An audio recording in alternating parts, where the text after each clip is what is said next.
todas las cosas, no hay nada que sea difícil para ti, Señor. Todo lo puedes, también todo lo conoces, Señor. No hay nadie que pueda decir que te ha enseñado algo, Señor, porque todo el conocimiento es tuyo, Señor. Aún la ciencia más avanzada, aún las cosas que todavía no se conocen, tú ya las sabes, Señor. Eres sabio, Señor, y todas las cosas las haces bien. Eres un Dios compasivo y misericordioso, lleno de gracia y bondad.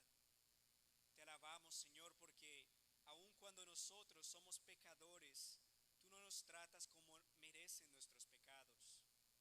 Te alabamos, Padre, porque eres paciente y bondadoso con nosotros. Eres clemente, eres lento para la ira y grande en misericordia. Te alabamos, Señor, porque tú te has manifestado a nosotros por medio de nuestro Señor Jesucristo. Te alabamos, Padre, porque en el tiempo que tú designaste, tú enviaste a tu Hijo unigénito, quien es Dios poderoso por los siglos de los siglos. Lo enviaste, Señor, al mundo para salvar a su pueblo de sus pecados.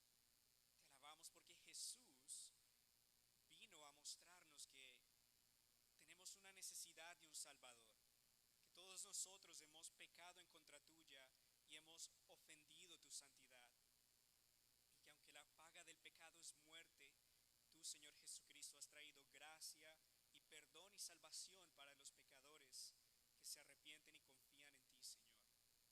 Por eso hoy nos reunimos con el propósito, Señor, de recordarnos que Jesús, el Hijo de Dios, aunque no cometió pecado, Dios lo hizo pecado para que en Él seamos hechos justicia de Dios. Te alabamos, Señor Jesucristo, porque tú fuiste perfecto, el Cordero de Dios perfecto que quita el pecado del mundo. Y aún así, Señor, tú moriste en un madero por nosotros y absorbiste la ira de Dios en contra de nuestro pecado y nuestra maldad. Y nos has lavado con tu sangre preciosa, Señor. Tú eres nuestro Cordero Pascual, el cual borra nuestros pecados, el cual hace que nuestros pecados sean blancos como la nieve, Señor, y seamos transformados en hijos de Dios. Señor, como hemos leído, antes no habíamos recibido misericordia, antes estábamos lejos de ti, pero ahora tú nos has acercado a ti, Padre, por la sangre de Jesús. Te alabamos, Señor, por Jesús, quien murió por nosotros, pero no solamente murió, sino que también resucitó de la tumba fría, y quien ha vencido a la muerte y al pecado y al enemigo y al mundo, y nos ha dado esperanza en él. Te alabamos, Señor Jesús, porque tú vives y tú vives en nosotros, porque nos has dado tu Espíritu Santo, que nos guía por tu palabra para adorarte en espíritu y en verdad, y para conocerte, Señor. Señor, tenemos muchas razones, no solamente para adorarte, sino también para agradecerte. Te agradecemos, Dios, por tu provisión a diario, Señor. Te agradecemos por el mismo oxígeno que podemos tener en nuestros pulmones. Te agradecemos, Señor, porque sabemos que hay personas que les cuesta respirar, pero en tu bondad y tu gracia podemos respirar en este momento. Te agradecemos, Señor, porque tú provees un plato de comida, porque provees el calor de nuestra familia y de nuestros amigos y hermanos. Te agradecemos, Señor, también por tu palabra escrita que nos permite conocerte más y seguirte, Señor. Te agradecemos por esta iglesia que tenemos, por la que podemos, Señor, ayudarnos y animarnos unos a otros a la fe y a las buenas obras. Te agradecemos por la gracia, Señor, que tú has provisto en medio de esta crisis del coronavirus, en que has provisto para que haya una vacuna, para que hayan vacunas que puedan proteger a muchos, Señor, entre nosotros de este virus. Te agradecemos, Señor, por los empleos que nos has dado. Te agradecemos por tantas cosas, Señor. Y aún por las cosas que no tenemos, queremos agradecerte, Padre, porque sabemos que todo tú lo usas para el bien nuestro. Que tú quieres santificarnos, Señor, ayudarnos a crecer más como Cristo, a ser más como Cristo y aprender a depender de ti, Señor. Pedimos que en los tiempos de abundancia y en escasez siempre estemos satisfechos en ti, Señor. decía, todo lo puedo en Cristo que me fortalece. Podemos estar contentos en tiempos de abundancia y en tiempos de escasez, porque siempre tú eres bueno y bondadoso, Señor. Confiamos en ti, Señor, porque tú eres nuestra roca eterna, quien nunca cambia. Señor, te alabamos por tu grandeza, te agradecemos por todo lo que tú nos das. Te agradecemos por la salud que has concedido entre nosotros, a nuestros hermanos, a nuestra hermana Tamara, a algunos de nosotros, Señor. Te agradecemos por cuidar de nosotros, porque eres nuestro buen pastor que cuidas de nosotros a diario, Señor. También, Señor, queremos confesar nuestros pecados. Reconocemos, Señor, que quedamos cortos de tu gloria, de tu perfección. Reconocemos, Señor, que aún en nuestros pensamientos a veces podemos ofenderte con lo que pensamos o con nuestros sentimientos. Pedimos perdón, Señor, por cuando hemos sentido, Señor, ira, o por cuando hemos sentido, Señor, o cuando no hemos dado los frutos de tu Santo Espíritu, Señor, sino que no, hemos sido guiados por las obras de la carne. Pedimos perdón, Señor, por las formas en que hemos quebrantado tus mandamientos. Pedimos perdón, Señor, por cuando sabiendo hacer lo correcto no lo hemos hecho. Pedimos perdón, Señor, por cuando no nos hemos amado unos a otros como tú nos has mandado amarnos. Pedimos perdón, Señor, por cuando hemos sido prontos a criticar o señalar a otros sin antes ver la espiga que está en nuestro ojo. Señor, te necesitamos a diario y en cada segundo te necesitamos. Pero también, Señor, recordamos que tú consumarás en nosotros la buena obra que tú comenzaste en el día del Señor Jesucristo. Señor, queremos recordar también que tú nos dices que si confesamos nuestros pecados, tú eres fiel y justo para perdonar nuestros pecados y limpiarnos de toda maldad. Por eso te entregamos nuestros pecados confiando que tú nos darás la gracia necesaria, amado Señor, para arrepentirnos a diario y seguir a Jesús. Ayúdanos, Señor, a diario a rechazar el pecado, a amarte más, a estar nutridos de tu palabra, a tener comunión contigo por la oración, a amarnos unos a otros fervientemente, a cuidarnos unos a otros, a ayudarnos a caminar juntos hacia ti, Señor. Te alabamos, Señor, y también hoy queremos suplicarte por nuestras necesidades, sabiendo que tú eres un buen Padre que nos amas. Queremos pedirte, Señor, por empleos para aquellos entre nosotros que necesitamos trabajo. Queremos pedirte, por favor, que proveas para las necesidades de cada miembro de la iglesia, cada amigo de la iglesia. Que por favor no falte el pan de cada día, que no falte el techo, Señor. Y sabemos que así como tú provees para los pajaritos del campo y para las flores del campo, Señor, tú proveerás para nosotros. Te pedimos, Señor, también por aquellos que necesitan sanidad. Queremos recordar a nuestra amada hermana María Hernández. Queremos suplicar también por una continua recuperación de su condición, Señor, y cirugía. Queremos pedirte por nuestra hermana Rosa y su salud. Queremos pedirte por todos entre nosotros y también en nuestras familias que estén enfermos, Señor. Te suplicamos por sanidad y te pedimos también por fe para confiar en ti, Señor, en cada momento.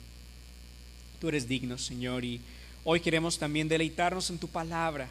Tu palabra da vida, tu palabra es la palabra de Dios que creó los cielos y la tierra, Señor. Y hoy que el pastor Alejandro va a abrir el libro, te pedimos que tú nos des corazones que estén dispuestos a escuchar tu palabra, a aprenderla y a ponerla en práctica. Te amamos, Señor, y nos encomendamos en tus manos con agradecimiento de hoy poder escucharte a ti, Señor, a través de tu palabra. En el nombre de Jesús, amén. Que el Señor los bendiga. Ahora vamos a leer de Primera de Corintios capítulo 5. Y también los niños son invitados a seguir a sus maestras para ir a su clase y aprender también del Señor y de su palabra. Gracias.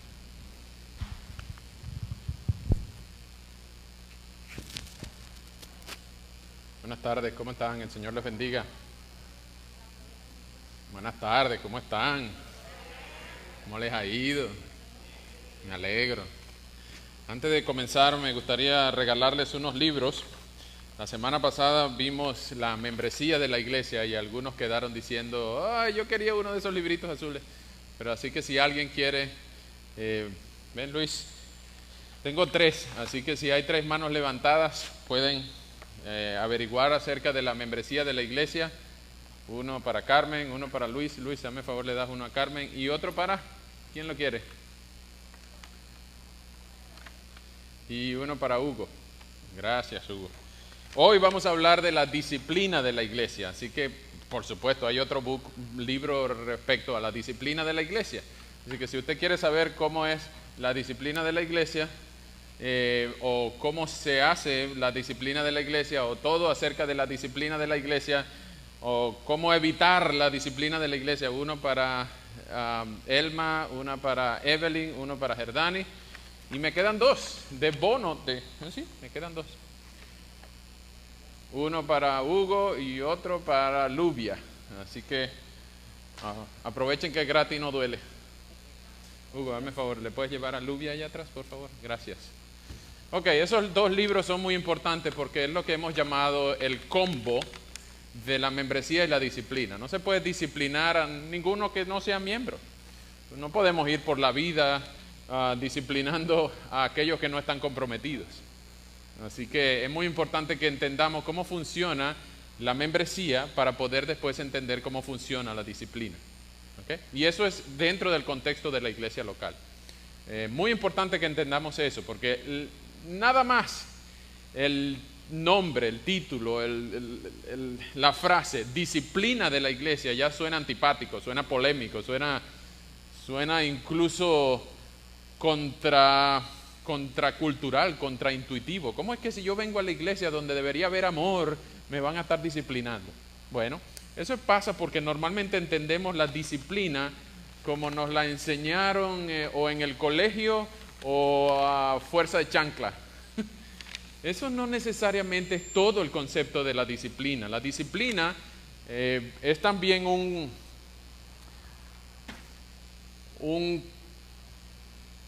concepto etimológicamente relacionado al discipulado. Dense cuenta que discipulado y disciplina empiezan por las mismas 5 consonantes.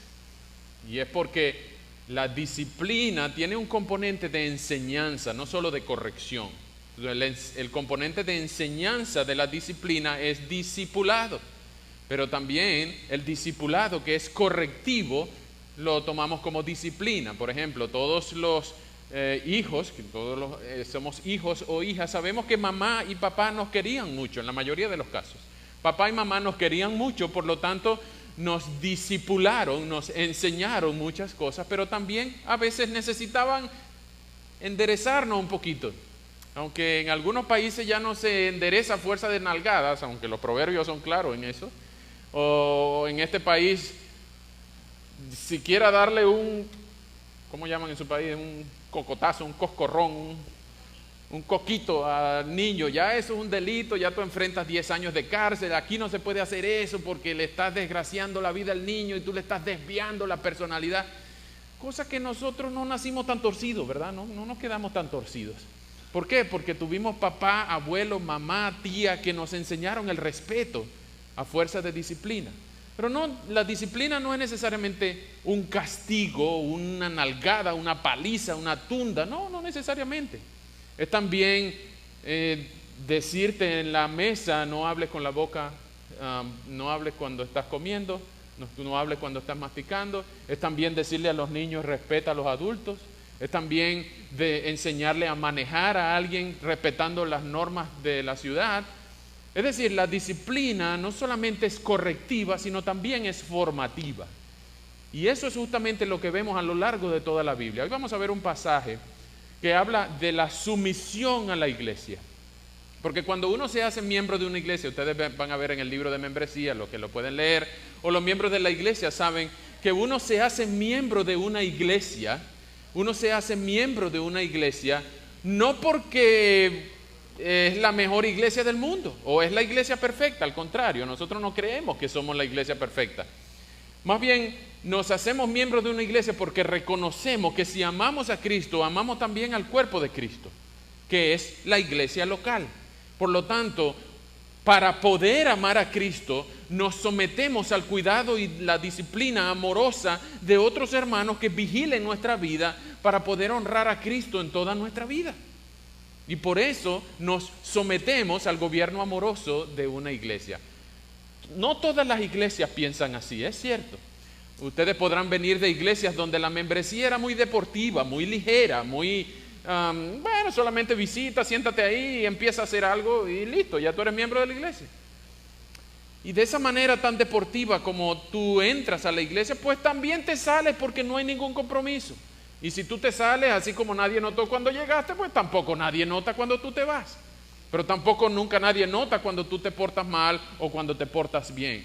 Por eso los procesos de discipulado y los procesos de disciplina tienen que ser intencionales. Porque la vida cristiana no solamente es personal, sino que no es privada. La vida cristiana es personal, pero no privada. Ustedes podrán haber oído, muy comúnmente se dice, yo soy cristiano a mi manera. ¿Han escuchado eso? Sobre todo cuando una persona ha tenido una mala experiencia en alguna iglesia o no quiere identificarse con cierta denominación o con cierto grupo de personas que se llaman cristianas pero se portan así. Entonces dicen, yo soy cristiano a mi manera. Pues no existe tal cosa como ser cristiano a tu manera. O eres cristiano a la manera de Cristo o no eres cristiano nada. El que dice que cree en Él debe andar como Él anduvo. Nosotros no podemos amar a Cristo y vivir la vida cristiana como mejor nos parezca, ¿no? Tenemos parámetros bíblicos para vivir la vida cristiana. Y en cuanto a la sumisión a la iglesia, todos nosotros estamos llamados a comprometernos con una iglesia local. En algún momento tenemos que rendir cuenta de quién pensamos nosotros que es Jesucristo. Jesucristo es el Señor y cabeza de la iglesia, pero es también la cabeza de cuyo cuerpo, la iglesia, está formado por muchos miembros. Y por eso nosotros en algún momento tendremos que reconocer quién es Cristo para ti. ¿Es un buen maestro? ¿Es una figura histórica? ¿Un buen rabino? ¿Un buen líder? ¿Un buen filósofo? ¿O es también el Señor que guía tu vida y todo lo que Él diga es ley y orden? ¿O solamente tú lo quieres para que te salve en el día final y tú lo quieres como Salvador, pero no lo quieres como Señor para hoy, sino para el último día? Pues Jesús no va a salvar a nadie de quien no sea Señor. Él solamente salva de una manera y es salvación por señorío. Todos los que se someten, sumisión, todos los que se someten a Cristo, Él los va a salvar, porque Él es el Señor y Salvador de todos aquellos de quien es Rey. Si Jesús es tu Señor, tú puedes estar completamente seguro de que el día que te toque verlo a Dios cara a cara, Él te va a decir, entra al gozo de tu Señor. Pero si Jesús no es tu Señor, tú puedes estar completamente seguro que cuando tú te enfrentes con Él cara a cara, Él te va a decir, ¿quién eres tú? ¿Por qué te tengo que dejar entrar al cielo si yo no soy tu Señor? Pues para acá no vienes, es para allá que vas. Entonces todos nosotros tenemos que enfrentarnos con el señorío de Jesucristo en algún momento de nuestras vidas. Y espero yo, y es mi oración, que no tardes mucho, no pongas muchas excusas para encontrar en Jesús el Salvador y el Señor que Él verdaderamente es. Él murió en la cruz por nuestros pecados. Él pagó con creces, con toda gota de su sangre. Él pagó todos tus pecados para que tú puedas venir a Él en arrepentimiento y fe pidiéndole perdón por tus pecados y clamar por salvación y clavarte de rodilla en tu cuarto pidiéndole, Señor, yo no quiero ir al infierno, sálvame, sálvame, sálvame, perdona mis pecados, sé mi Señor y mi Dios. No ponga más excusas, en algún momento lo vas a necesitar.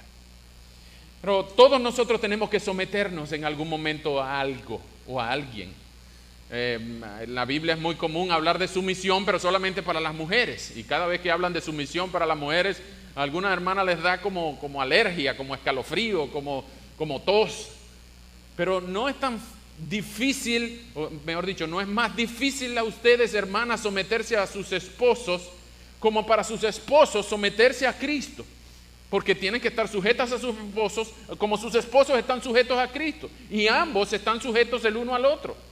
Los pastores, por ejemplo, cuando vamos a ser pastores, nos ponen a hacer unos votos, casi que un juramento. Tú prometes delante de Dios, estos testigos, amar esta iglesia y velar por la fiel nutrición espiritual de ellos. Igual cuando cada uno de ustedes se va a casar, lo ponen a hacer casi que un juramento. Tú prometes amarla a ella en la alegría, en la tristeza, en la salud, en la enfermedad, en la riqueza, en la pobreza, hasta que la muerte los separe. Sí, yo me someto. Sí, yo lo prometo. A la mujer se le pregunta lo mismo, al hombre se le pregunta lo mismo. Es más, le ponen un anillo para que no se le olvide. Por lo tanto, todos nosotros estamos sujetos. No solamente en la iglesia, hasta en la sociedad. Tenemos que sujetarnos al policía, al fiscal, al juez. Tenemos que sujetarnos a los líderes. Aunque no nos guste, no ganó el alcalde, el gobernador, el presidente que queríamos, tenemos que sujetarnos a las autoridades. Por lo tanto, hoy en día el concepto de la sujeción está muy atacado, porque la mayoría de las sociedades modernas sufren de una cosa que se llama compromisofobia. Y le tienen una fobia, un miedo terrible al compromiso. Por eso no quieren sujetarse, porque no quieren compromiso. Hay personas que deciden vivir juntos sin casarse, porque no quieren compromiso, pero quieren la bendición. Hay personas que quieren hacer las cosas más o menos legales, pero no quieren el compromiso completo. Porque nosotros en la iglesia no podemos ser ajenos a la realidad de que cuando uno se hace miembro de una iglesia, uno se está sometiendo a esa iglesia al cuidado amoroso, que no siempre es perfecto, pero en Hebreos 12:2 dice que Dios disciplina a todo el que toma por hijo, y eso es una muestra de amor. No sé si la mamá de ustedes les decía, pero al menos mi mamá me decía cuando me iba a dar, esto me va a doler más a mí que a ti. Yo no sé si eso era verdad, pero cada vez me lo decía. Y ella me corregía por amor. Y ahora que a mí me toca corregir a los hijos míos, entiendo que es verdad. No es que me duele más que a ellos, no es así. Pero uno lo hace por amor, porque tú quieres que tu hijo, tu hija, sea un hombre o una mujer de bien.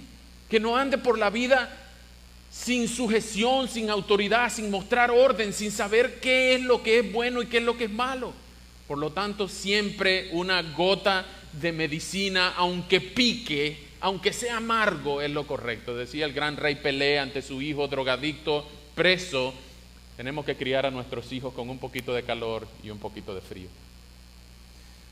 Vamos a leer en Mateo 18 cómo debemos corregir a un hermano.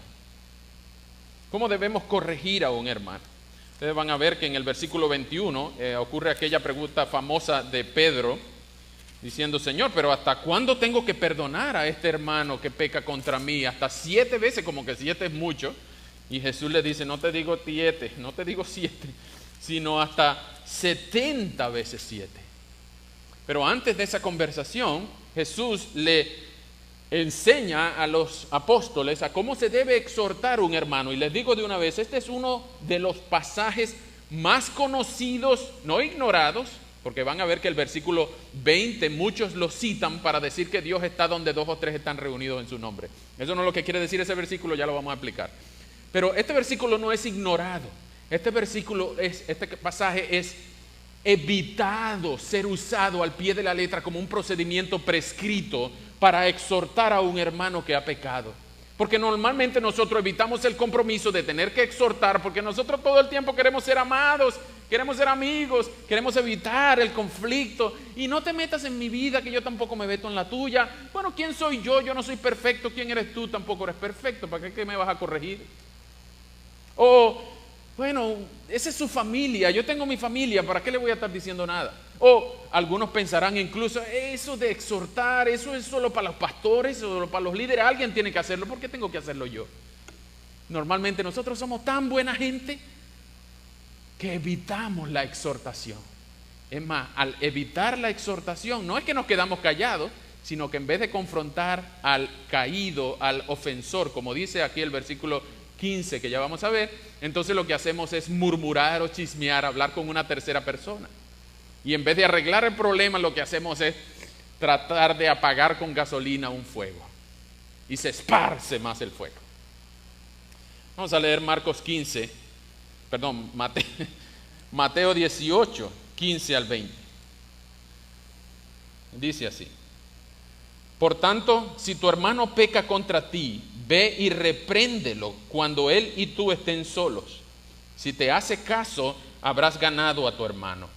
Pero si no te hace caso, haz que te acompañen 1 o 2 más, para que todo lo que se diga conste en labios de 2 o 3 testigos. Si tampoco a ellos le hace caso, hazlo saber a la iglesia. Y si tampoco a la iglesia le hace caso, ténganlo entonces por gentil y cobrador de impuestos. De cierto les digo que todo lo que aten en la tierra será atado en el cielo, y todo lo que desaten en la tierra será desatado en el cielo. Una vez más les digo que si en este mundo 2 de ustedes se ponen de acuerdo en lo que piden, mi Padre que está en los cielos se lo concederá. Porque donde 2 o 3 se reúnen en mi nombre, allí estoy yo en medio de ellos. Vamos a orar. Señor, muchas gracias por tu palabra. Rogamos que nos enseñes hoy a cómo sujetarnos, someternos a tu señorío amoroso a través de tu cuerpo llamado la iglesia. Habla, Señor, por favor, que tus siervos escuchen. Rogamos que nos instruyas, nos edifiques, nos corrijas y nos alimentes con tu palabra el día de hoy. Rogamos que la gloria de Cristo sea exaltada, que ninguno salga confundido, sino amándote un poquito más. Rogamos tu bendición en esta tarde, en el nombre de Jesús. Amén. En los años 90 se hizo famoso un golfista de color llamado Tiger Woods. Tiger Woods vestía su camisa del PGA, su chaqueta del PGA, muy famosa como un deporte blanco. Entre los blancos y los negros siempre ha habido este conflicto. Pero él vestía su chaqueta del PGA, del Tour, del golf, muy famosamente. Y visto que era una celebridad, uno de los mejores jugadores de golf del mundo, la empresa Nike, o Nike, como se dice en inglés, le dio un patrocinio sin precedentes, miles de millones de dólares solamente para que él se tuviera los zapatos Nike, la camisa Nike, el pantalón Nike y la gorrita Nike. Todo Nike. Tiger Woods era el hombre Nike del momento y vendía miles y miles y miles de millones nada más por publicidad. Pero de repente Tiger Woods empezó a salir con una mujer que no era la de él. Y empezó un escándalo por inmoralidad. Y se hizo público el escándalo inmoral de Tiger Woods. Por lo tanto, la empresa Nike tuvo que tomar la decisión de mandarle una comunicación que decía: no queremos que la empresa sea asociada con inmoralidad. Por lo tanto, le retiraron el patrocinio de la publicidad. Algo parecido pasó con Michael Phelps, el más grande nadador olímpico y más ganador de las medallas olímpicas en toda la historia de la humanidad. Michael Phelps ha ganado no sé cuántas medallas de oro, pero es el hombre que más medallas de oro ha ganado, un muchacho. Y a sus 30 y tantos años ya había llegado al tope, a la cima del deporte, ganando muchas medallas de oro. Pero sin embargo, no le bastó eso, sino que también su vida tomó un giro escandaloso para empezar a beber, abusar de drogas, del alcohol y parranda, discoteca, mujeres y excesos. Por lo tanto, la compañía que lo patrocinaba no era Nike, era Kellogg's, la compañía de cereales. Y también le retiraron el patrocinio diciéndole: nosotros no queremos que una persona como usted sea el modelo que siguen los niños que comen nuestros cereales. Por lo tanto, si Nike y Kellogg's y otras muchas empresas no quieren que sus empresas sean asociadas con personas que le hacen mala publicidad a esos negocios, ¿cuánto más la iglesia santa y pura del Señor debe preservar su reputación en la tierra? ¿Cuánto más la iglesia del Señor debe asegurarse de que aquellos que se llaman cristianos, miembros de esta iglesia local, son portadores, protectores y proclamadores del evangelio de salvación y de santidad? ¿Cuánto más la iglesia del Señor debe velar porque las cosas se hagan pura y santamente? ¿Cuánto más la iglesia del Señor tiene que cuidar que tanto la reputación de Cristo como el testimonio de la iglesia local no caiga en boca de cualquiera de manera vulgar? Por eso la sumisión de la iglesia es tan importante, porque cuando un hermano peca, que acabamos de leer es el procedimiento adecuado para restaurarlo. Toda disciplina en la Biblia apuntaba hacia la restauración, apunta hacia la restauración. Es un proceso bañado de amor y de oración, pero apunta hacia la restauración del pecador que se arrepiente. Pero si no se arrepiente, vemos en el texto que hay una expulsión de la comunión, de la comunidad. Y ya vamos a llegar allá. Este es un proceso de 4 pasos. Un proceso de 4 pasos. Ya vamos a llegar en detalle allá. Pero déjeme explicarle qué no es la disciplina de la iglesia. La disciplina de la iglesia no es declarar a una persona que iba rumbo al cielo, ahora vamos a mandarla para el infierno. No, nosotros no mandamos para el infierno a nadie. Ni tampoco mandamos para el cielo a nadie. Solo Dios puede hacer eso. Nosotros no tenemos unos rayos X para saber la condición espiritual, a ver si de verdad es creyente o no es creyente, si es regenerado o no, es salvo o no. No, eso es trabajo de Dios. Simplemente la iglesia lo que hace es afirmar la credibilidad de la profesión de fe de esta persona. Y así como la iglesia inicialmente lo afirma para bautizarlo o para dejarlo entrar a la membresía, pues cuando esta persona no se porta de acuerdo a la norma cristiana establecida en la palabra de Dios, entonces la iglesia también puede retirar su afirmación de fe. Es decir, la iglesia dice, no creemos que tú te estés portando cristianamente y que no estés luchando contra el pecado. Por lo tanto, nosotros retiramos nuestra afirmación de la profesión de tu fe. Es como que si un país nos niegue el pasaporte, porque nosotros cometimos una traición contra nuestro país y nos quita el pasaporte. Es más o menos lo mismo. Pero igual de esta manera, no es enviar a nadie al infierno, no es la disciplina eclesial, no es decir que ya no eres salvo, no es decir que perdiste la salvación. No estamos hablando de eso. Estamos diciendo que la iglesia, cuando una iglesia exhorta a una persona, le está diciendo, queremos que corrijas tu actitud pecaminosa, porque consideramos que no te estás portando como Cristo se portaría. Por eso existe la disciplina eclesial. Es como las rueditas que le ponen a los niños cuando van aprendiendo bicicleta. Es una manera amorosa de decirte, no queremos que te caigas, no queremos que te hagas una herida en la rodilla o en la pierna. Por eso te ponen unos protectores.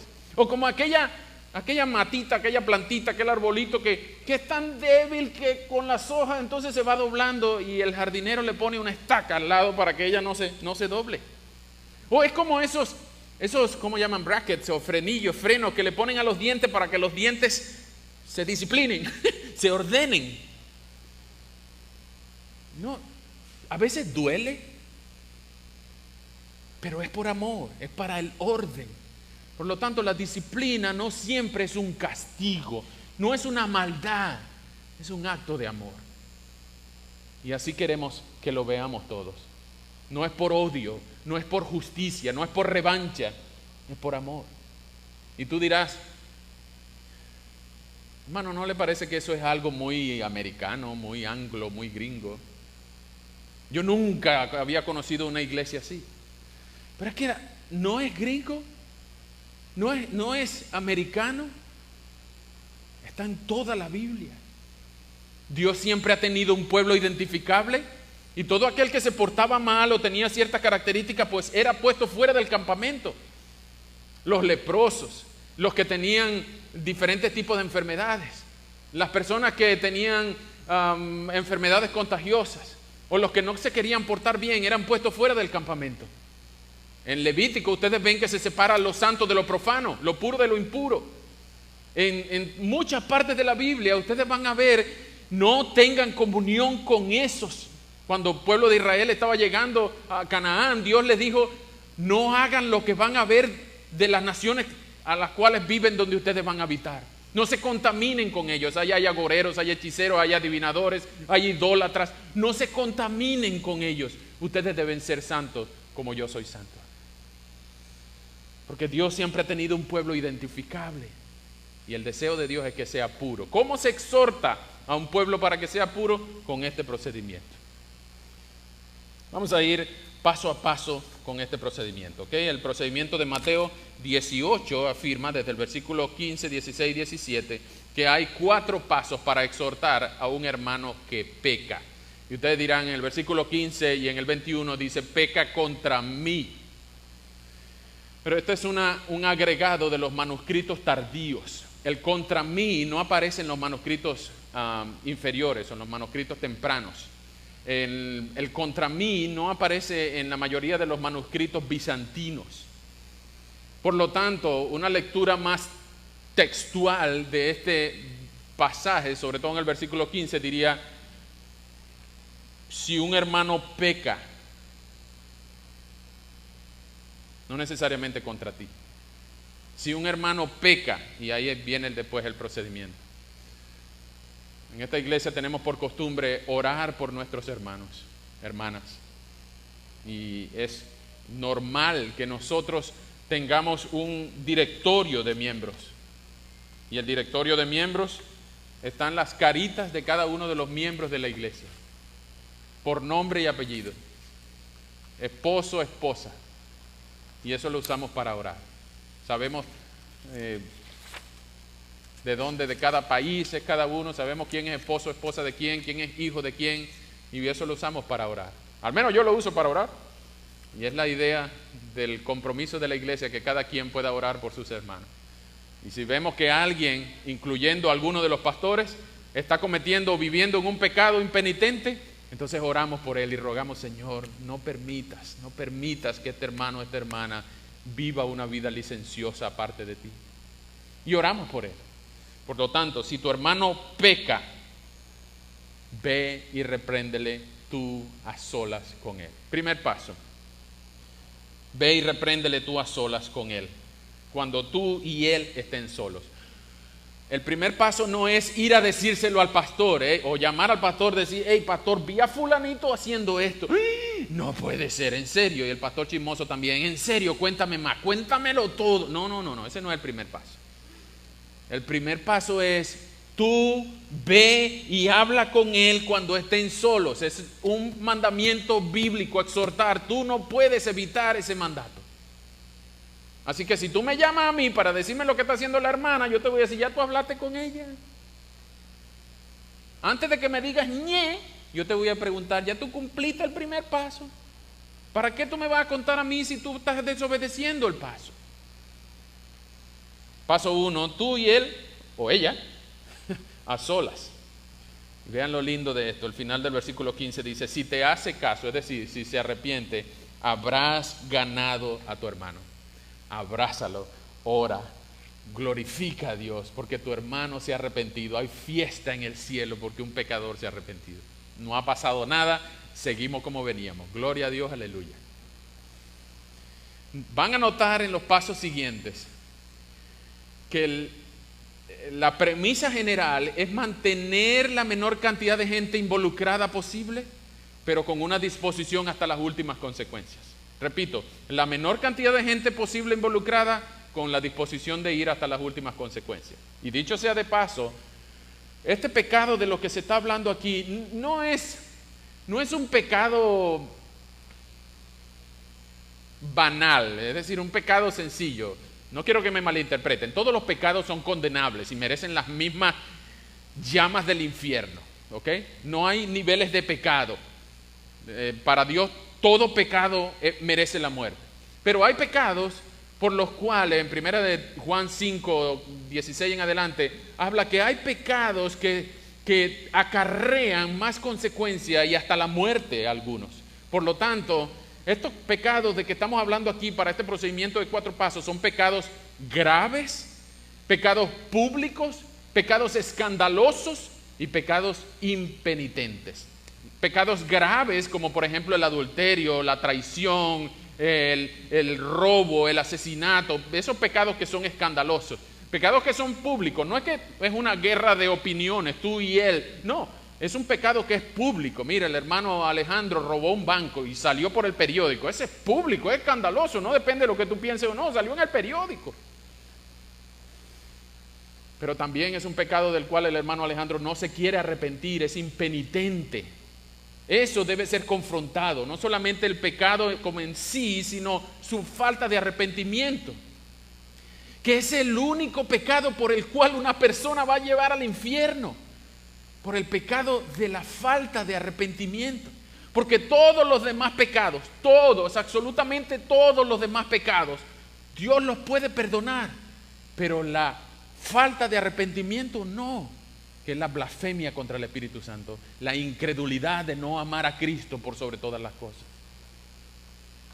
Entonces, cuando una persona no se quiere arrepentir, eso hay que confrontarlo y hay que hacerle señales de humo, hay que decirle, prenderle luces, poner cosas anaranjadas, conos. Vas por un camino malo, vas por un camino que te va a cargar destrucción, vas a cargar dolor. Arrepiéntete, hermano, hermana, no vayas por ese camino. La iglesia debe hacer toda la presión posible, desde 1 a 1, 2 o 3 testigos, toda la iglesia, antes de expulsar a una persona que no quiere arrepentirse. Ese es el primer paso, tú y él a solas. Si te hace caso, has ganado a tu hermano. Pero si no te hace caso, versículo 16, haz que te acompañen 1 o 2 más, para que todo lo que se diga conste en boca de 2 o 3 testigos. Esto no es invento nuevo de Jesús en Mateo. Ya en Deuteronomio, capítulo 16, versículo 6, ya había dicho que toda verdad conste en boca de 2 o 3 testigos. Porque cuando una persona acusa a otra y el otro dice, no, eso no es así, no, sí es así, no, sí, no, sí, no, entonces ¿a quién le creemos? Pero cuando hay 2 o 3 testigos, entonces ya no es mi opinión contra la tuya, somos 3 contra 1. Y si tú eres una persona humilde, y si tú entiendes que lo estamos haciendo por amor, tú deberías decir, ok, no estoy de acuerdo con ustedes, pero al menos lo voy a considerar. Ustedes son más que yo. Y si ustedes de verdad me aman, yo considero su opinión importante. Por eso esto no es nuevo. Desde Deuteronomio 19 incluso, nadie podía inculparse a sí mismo. Y nadie podía inculpar a otro. Por eso a Jesús, cuando murió en la cruz, tuvieron que ponerle 2 testigos falsos para que en boca de 2 o 3 testigos conte toda verdad. Y no era verdad, porque Jesús nunca hizo nada malo. Él vivió una vida perfecta y murió una muerte sustituta y resucitó de una tumba fría para darnos victoria sobre el pecado. El segundo paso es lleva 2 o más. Perdón, lleva 1 o 2 más, porque ese 1 o 2 más hacen 2 o 3 testigos. Y en boca de que se diga, que todo lo que se diga conste con 2 o 3 testigos. Ahora, ¿qué son esos testigos? Que también haya visto lo que tú viste, no necesariamente. Si así fuera, mucho mejor. Pero los 2 o 3 testigos, el 1 o otros 2 testigos van a ser testigos de lo que tú le estás diciendo, de la exhortación que tú le estás haciendo de manera amorosa y el pecado por el cual esa persona no se quiere arrepentir. Entonces este es el paso 2. 2 o 3 testigos. Yo una vez quise aplicar esta premisa, este procedimiento a mis compañeros de trabajo. Ellos no eran creyentes, ellos eran una cuerda de sinvergüenza, bebedores, alcohólicos, mujeriegos. Y yo quise aplicar este procedimiento para problemas de trabajo. No funciona. Esto no funciona entre incrédulos. Esto es solo para los que aman a Cristo, para los que saben que el señorío de Dios es un señorío de amor. El paso 2 requiere oración, requiere humildad, requiere amistad, requiere amor, requiere compromiso. 2 o 3 testigos. Versículo 17, tercer paso. Si tampoco a esos 3 testigos le hace caso, hazlo saber a la iglesia. Díselo a la iglesia. No díselo a los pastores. Porque muy probablemente los pastores van a ser esos 1 o 2 testigos del paso 2. El paso 3 es díselo a la iglesia. No lo pongas en Facebook, no lo digas en el periódico, no lo andes diciendo por los pasillos, no se lo digas a un grupito, no se lo digas a su familia, díselo a la iglesia. Por lo tanto, la persona que está fallando, el ofensor, el pecador, es un miembro de la iglesia, no es un incrédulo, no es un externo, no es un extranjero es un miembro de la iglesia, es un hermano que dijimos amar, que nos pidió que cuidáramos su vida. No se quiere corregir, por lo tanto ahora díselo a la iglesia. ¿Para qué? ¿Para qué? El mismo propósito del paso 1 y 2, para que se arrepienta. La iglesia hace presión y ahora todas las relaciones que había con esta persona ahora son redefinidas. Podemos comer juntos, él puede asistir incluso a los servicios, él o ella, pero lo que necesitamos es que pienses en que toda nuestra presión de amor es preguntándote por qué no te has arrepentido, por qué no buscas a Cristo, por qué no prefieres a Cristo. Y ahora todas las relaciones son redefinidas. El arrepentimiento debe ser una norma para el cristiano, no haberse arrepentido una sola vez hace tanto tiempo. No, el arrepentimiento es una norma constante para la vida del cristiano. Todos los días el cristiano que reconoce que falla todos los días debe arrepentirse todos los días. Más que nada nuestra iglesia, buscando que esto sea una norma, una manera de vivir, nuestra iglesia tiene un pacto, un compromiso de vida de los miembros que se le exige firmar a cada uno de los que quiera ser miembro de la iglesia. Se le exige que esto sea su manera de vivir, su manera cristiana. Son 9 puntos bien sencillos. El primero de ellos es: caminaremos juntos en amor fraternal como corresponde a los miembros de una iglesia cristiana, ejerceremos cuidado y vigilancia cariñosa entre nosotros, nos amonestaremos con fidelidad y nos exhortaremos unos a otros cuando la ocasión lo amerite. Si tú amas a Cristo, cuando alguien viene a exhortarte, tú no le vas a decir: ¿y quién eres tú? ¿Tú eres perfecto? No, lo peor que tú le pudieras decir a alguien que te viene a exhortar con amor, con el amor de Cristo, es: gracias. Gracias por amarme. Gracias por decírmelo en mis cachetes. Gracias por no decírselo a más nadie. Gracias por amarme. Gracias por buscar mi santidad. Gracias por preferir amarme antes que esconderte. Los miembros de nuestra iglesia saben que para nosotros exhortar es una muestra de amor. Pero no solamente eso, sino que tenemos por la constitución de nuestra iglesia, dice en el artículo 4, sección 5, cualquier miembro que consistentemente descuide sus deberes o que sea culpable de una conducta por la cual el nombre de nuestro Señor Jesús pueda ser deshonrado, oponiéndose así al bienestar de la iglesia en general, será sujeto de advertencia por parte de los ancianos y de disciplina por parte de toda la iglesia, de acuerdo a las instrucciones de nuestro Señor en Mateo 18, 15 al 17 y al ejemplo de la Escritura. La disciplina eclesial debe entonces ser considerada normal luego de que falle en la amonestación individual y privada. La disciplina de la iglesia puede incluir amonestación por los ancianos o por la congregación, suspensión de la comunión por un periodo de tiempo definido, deposición de su cargo en el caso de que lo tenga, o excomunión de la feligresía. Esto no es por maldad, por justicia, por venganza, es por amor. ¿Cuáles son los propósitos, según la constitución de la iglesia, nuestra constitución, que es un extracto de los versículos bíblicos que están al fondo como nota al pie de página? Los propósitos de la disciplina eclesial son: 1, el arrepentimiento, la reconciliación, el crecimiento espiritual de la persona disciplinada. 2, la instrucción en justicia y el bien de los demás cristianos como ejemplo para ellos. 3, la pureza de la iglesia como conjunto. 4, el bien de nuestro testimonio corporativo ante los no cristianos. Y 5, más que nada y mucho más importante, para la gloria de Dios al reflejar su carácter santo. Hermanos, la disciplina de la iglesia es una de las marcas de la iglesia que se ha perdido. Esto era practicado en el primer siglo, en el segundo, en el tercero y en el cuarto. Todo el mundo sabía quién era parte de la iglesia y quién no. Todo el mundo sabía quién había sido parte de la iglesia. Y Primera de Juan dice: ellos salieron de nosotros, pero no eran de nosotros. Porque si hubiesen sido de nosotros, hubiesen permanecido con nosotros. Todo el mundo sabía cuál era el procedimiento de Mateo 18. Y todo el mundo lo aplicaba, pero hoy en día intentan respetar la opinión de todo el mundo y no meterse en problemas al no exhortar. Por lo tanto, el paso 3, díselo a la iglesia.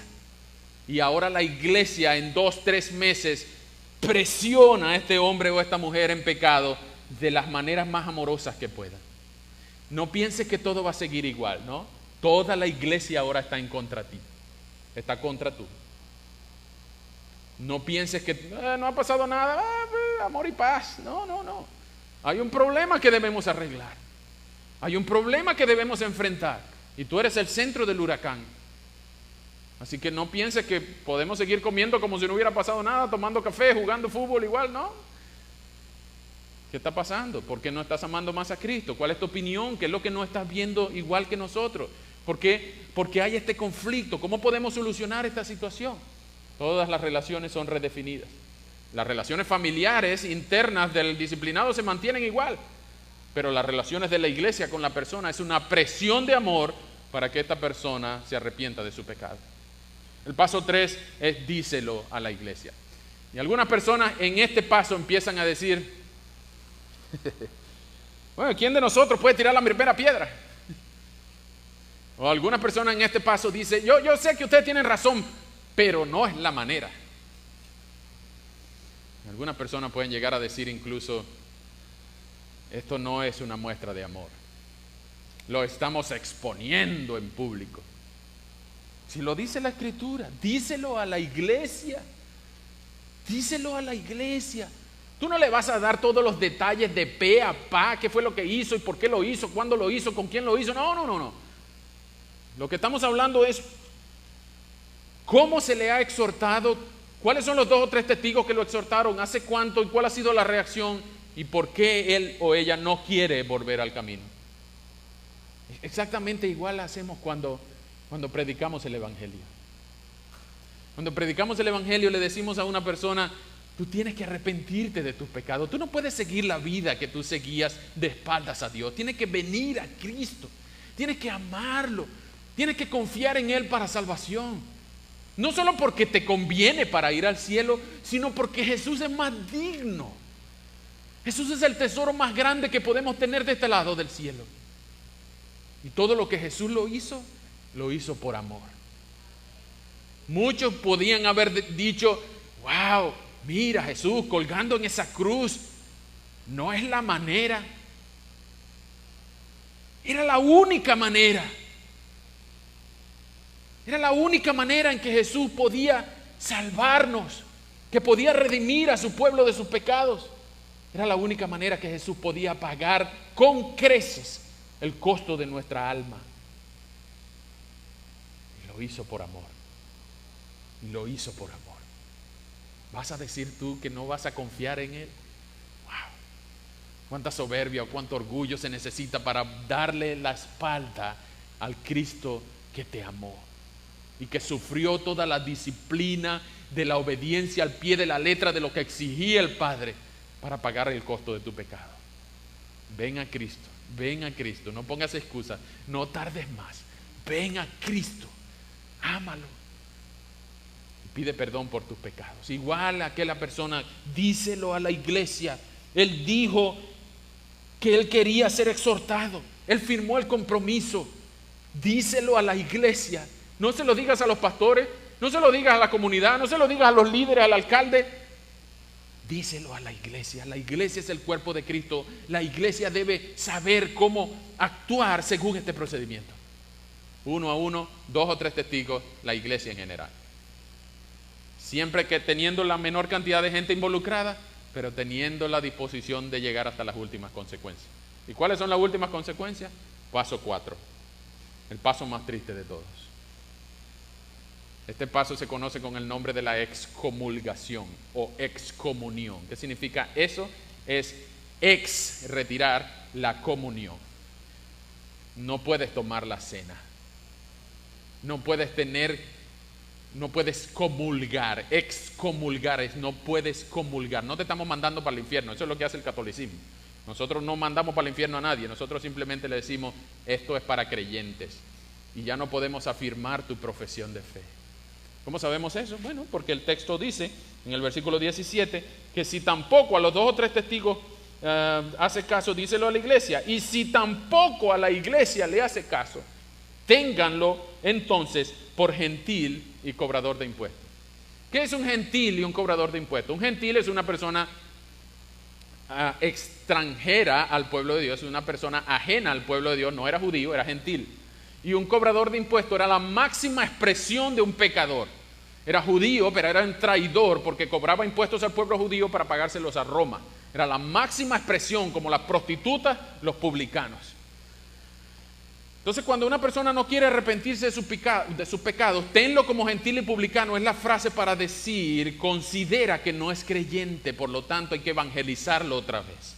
Hay que expulsarlo de la comunión de la iglesia. No es que no puede venir a los servicios, al contrario, no hay mejor lugar para que esté que en el servicio donde se predica la palabra de Dios. Y esperamos que los sermones le carcoman el oído y el corazón para que haya un llamado permanente al arrepentimiento y a la fe en cada sermón. O si él decide irse a una iglesia donde, no, él está muy cómodo con su pecado. A mí sí me gusta esta iglesia porque aquí no exhortan mucho. No, al contrario. No significa que no puede venir a los servicios, no significa que tú no puedes reunirte con él, no significa que no pueden salir a comer o a beber juntos café. Significa que todas las relaciones ahora van a ser redefinidas porque este que era un hermano ahora pasa a ser como si fuera incrédulo. Ya no podemos afirmar tu profesión de fe. Te tenemos que retirar el pasaporte. Y esto nosotros no lo decimos con satisfacción, como diciendo, por fin lo sacamos. No. Esto es algo triste.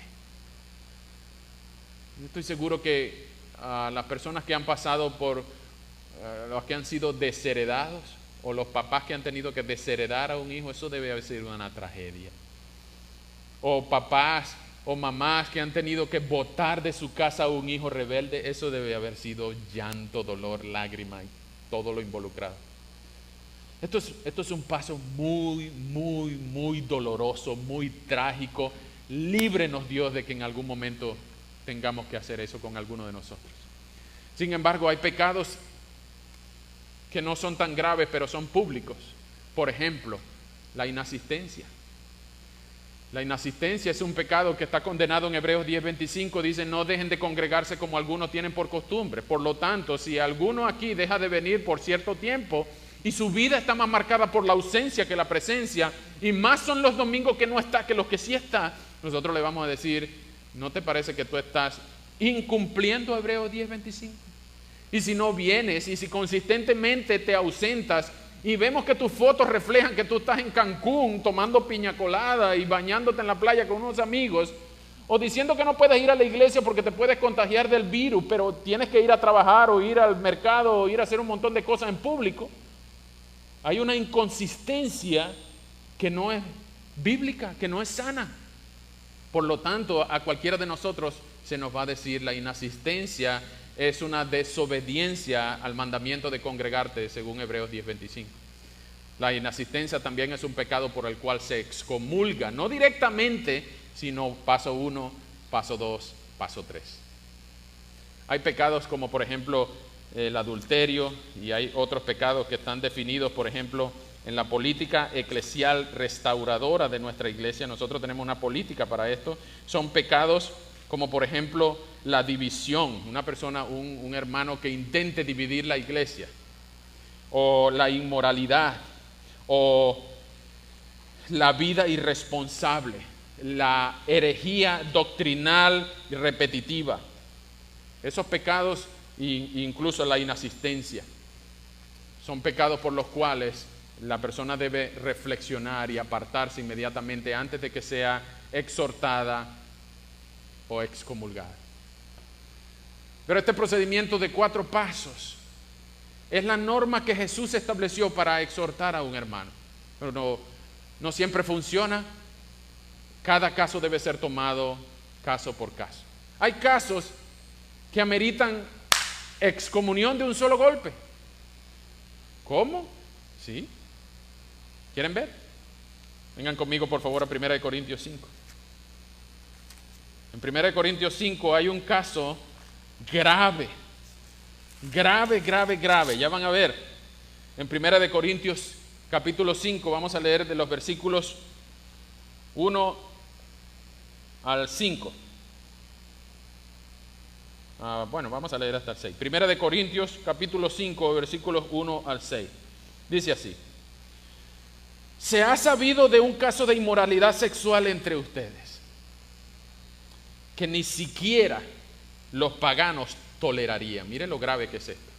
Ni siquiera los paganos tolerarían. Y es que uno de ustedes tiene como mujer a la esposa de su padre, es decir, su madrastra. ¡Wow! Este es un atrevido. Pero no solamente que tenía como mujer la esposa de su padre, sino que era un líder de la iglesia. Y la iglesia estaba contenta con eso. ¿Cómo sabemos eso? Versículo 2. Y ustedes están engreídos. Es decir, según los peruanos, engreído es consintiendo. ¿Cierto? ¿No deberían más bien lamentar lo sucedido y expulsar de entre ustedes al que cometió tal acción? Yo por mi parte, aunque físicamente no estoy entre ustedes, sí lo estoy en espíritu. Y como si hubiera estado presente, he juzgado al que hizo tal cosa. Cuando ustedes se reúnan y en espíritu yo esté con ustedes, en el nombre de nuestro Señor Jesucristo y con su poder, entreguen a ese hombre a Satanás para que lo destruya, a fin de que su espíritu sea salvado en el día del Señor Jesús. ¿No está bien que ustedes se jacten? ¿No saben que un poco de levadura hace fermentar toda la masa? ¡Wow! Eso es un lenguaje grave. Este pecado se llama incesto y está prohibido desde Levítico 6:8. Nadie puede descubrir la desnudez de su padre. No te puedes acostar con tu tía, con tu cuñada, con tu hermana, con tu sobrina. No te puedes acostar, no puedes descubrir la desnudez de tu prójimo. Y eso cuenta también para el lado femenino, ¿ok? Por lo tanto, este hombre no solamente estaba haciendo algo grave, sino que la iglesia lo había puesto de pastor. Entonces Pablo le escribe a la iglesia: expulsen a ese malvado entre ustedes. Expúlsenlo de una vez. ¿Qué paso 1, ni qué paso 2, ni qué paso 3? Expúlsenlo de una vez. Porque no se quiere arrepentir. Y es escandaloso. Y es público. Y es impenitente. Este es un procedimiento disciplinario que Pablo hace como apóstol. Él había fundado la iglesia de Corinto y ahora le dice, es la iglesia. Mira cuando el versículo 4 dice, cuando ustedes se reúnan, es el verbo que tiene que ver con asamblea, con reunión. Ustedes como iglesia, no los pastores. Los pastores no son los que disciplinan, no son los que exhortan. Es la iglesia la que disciplina y exhorta. Los pastores pueden ser 2 o 3 testigos en el paso 2, pero es la iglesia la que finalmente decide quién entra y quién sale de la iglesia. Es la congregación. Por lo tanto, Pablo le dice, ustedes cuando estén reunidos expúlsenlo como si yo estuviera ahí. Yo los apoyo. Hermanos, la sumisión que uno debe tener a la iglesia es porque sujetarse a la iglesia es como sujetarse a Cristo. No hay iglesia perfecta, es cierto, las iglesias se pueden equivocar.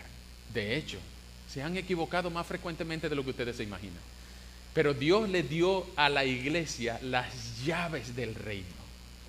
¿Se acuerdan en Mateo 16 cuando Pedro le dice a Jesús, tú eres el Cristo, el Hijo del Dios viviente, yo te conozco? Y Jesús le dijo, ok, muy bien Pedro, te felicito, pero eso no te lo reveló ni carne ni sangre, eso te lo reveló mi papá que está en los cielos. Y tú eres Pedro, y a ti yo te voy a dar las llaves.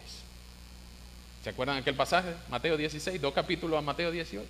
Pero ahora termina nuestro pasaje en Mateo 18, específicamente el versículo 18, hablando a la iglesia, no a Pedro, hablando a la iglesia. Todo lo que ustedes aten, el mismo lenguaje de Mateo 16. Todo lo que ustedes aten en la tierra será atado en el cielo, y todo lo que desaten en la tierra será desatado en el cielo. Este es el poder de atar y desatar. Esto no quiere decir atar bendición, desatar maldición. No, al revés la cosa. a desatar bendición y atar maldición, o atar al diablo para mandarlo para no sé dónde, o a desatar alegría. Esto no se trata de eso. Igual que el versículo 20, donde 2 o 3 estén reunidos en mi nombre, no podemos decir, ay, qué bendición, vamos a tener un culto, vamos a leer un salmo, porque donde 2 o 3 estén reunidos en su nombre, ahí está el... No, están hablando de eso. Están hablando del respaldo que Dios da a aquellos que se ponen de acuerdo para buscar el amor y la exhortación en santidad a una persona que se está desviando. Por lo tanto, si la iglesia dice que ya no afirma la profesión de fe de este pecador, pues Dios respalda eso en el cielo. Pero si al contrario un pecador viene y se arrepiente y la iglesia respalda la profesión creíble de fe de este hombre o esta mujer, pues Dios también lo hace en el cielo. ¡Wow! Ese es el poder de las llaves. El poder de las llaves, que no lo tiene el Vaticano. Ustedes vean, busquen o googleen cuando quieran el logo del Vaticano, y es un logo blanco con rojo con una cruz de las cruzadas roja en el medio, pero en el fondo tiene atrás cruzadas las llaves grandísimas del reino, porque ellos piensan que fue a Pedro que Jesús le dio las llaves. En Mateo 16 es cierto, pero 2 capítulos más adelante, en Mateo 18, el Señor les da las llaves a la iglesia, no al Vaticano, a cada iglesia local. Lo que la iglesia diga, el Señor lo respalda, porque donde 2 o 3 testigos, ahí está el Señor. ¿No quisieras tú someterte al señorío amoroso del Señor a través de una iglesia que te ame? ¿No estarías tú más cuidado, mejor amado en una iglesia que procure tu santidad cada día? ¿No deberías tú querer someterte a una iglesia en la que todos son iguales y pueden ser exhortados, no solamente los miembros, sino los pastores también? ¿No estaríamos alegres de ser en una iglesia bonita donde la exhortación con la palabra en amor, paciencia y santidad es una norma y no una cosa de vez en cuando? Nosotros debemos entender que el arrepentimiento le agrada a Dios, le agrada la santidad, pero Él sabe que nosotros no somos capaces de amarlo a Él de manera perfecta, sin fallar en el intento. Por lo tanto, el arrepentimiento es la muestra de decirle a Dios: te necesito, Señor. Yo no puedo solo. Mi carne conspira contra mi santidad. Mi carne quiere callar al Espíritu. El mundo y sus deseos me meten por los ojos el pecado, por los oídos me afectan, me influyen, me quieren hacer caer. ¿Y cuál va a ser mi defensa? ¿Cuál va a ser tu defensa? ¿Tu orgullo? ¿Tu capacidad estoica de permanecer incólume ante las tentaciones? No. Nuestra mejor defensa es una iglesia que nos ama y nos proteja. Y ninguno de nosotros te va a decir: ¿quién te crees tú? Ninguno de los miembros de esta iglesia va a decir: tú no eres perfecto para venir a exhortarme a mí. No, el único perfecto es Cristo. Y Él nos ha dado no solamente el privilegio, la responsabilidad, sino también la orden de exhortarnos cuando alguno de nosotros peque. Tú tienes derecho a llamarme la atención.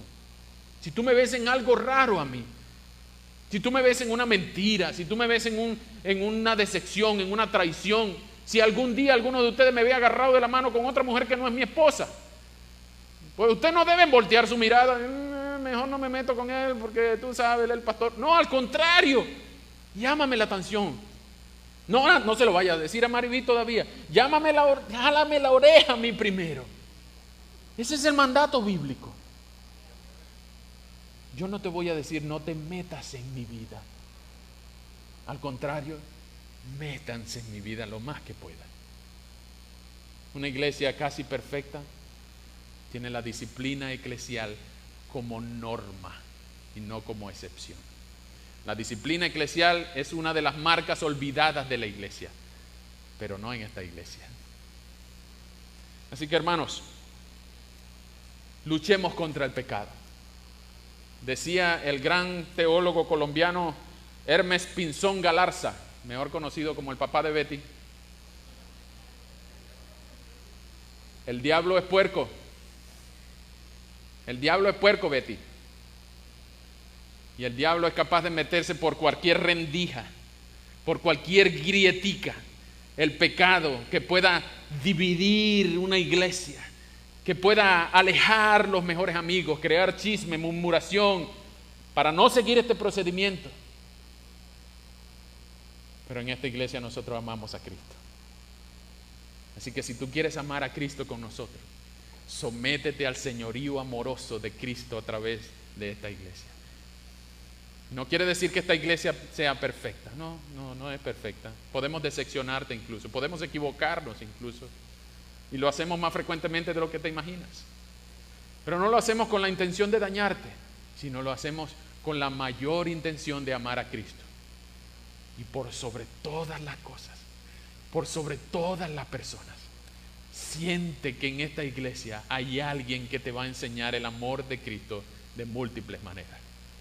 Si eso incluye en algún momento jalarte la oreja o darte una cachetada espiritual, pues recíbela, porque es con el mayor amor del mundo. La sumisión de la iglesia es el plan de Dios para mantener pura a su amada novia, su iglesia pura, santa y sin mancha. Vamos a orar.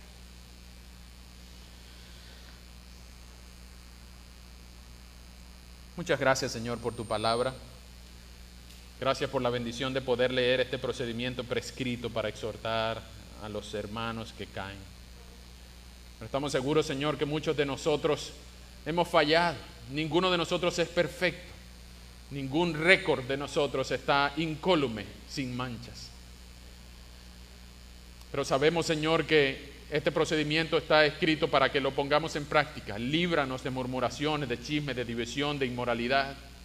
Líbranos también, Señor, de desestimar este procedimiento.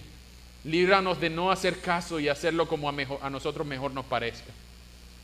Pero, Señor, si alguien aquí es exhortado, rogamos, Señor, que siempre haya humildad, que siempre haya disposición a amarte a ti. Rogamos, Señor, que siempre haya un gracias para dar ante una exhortación.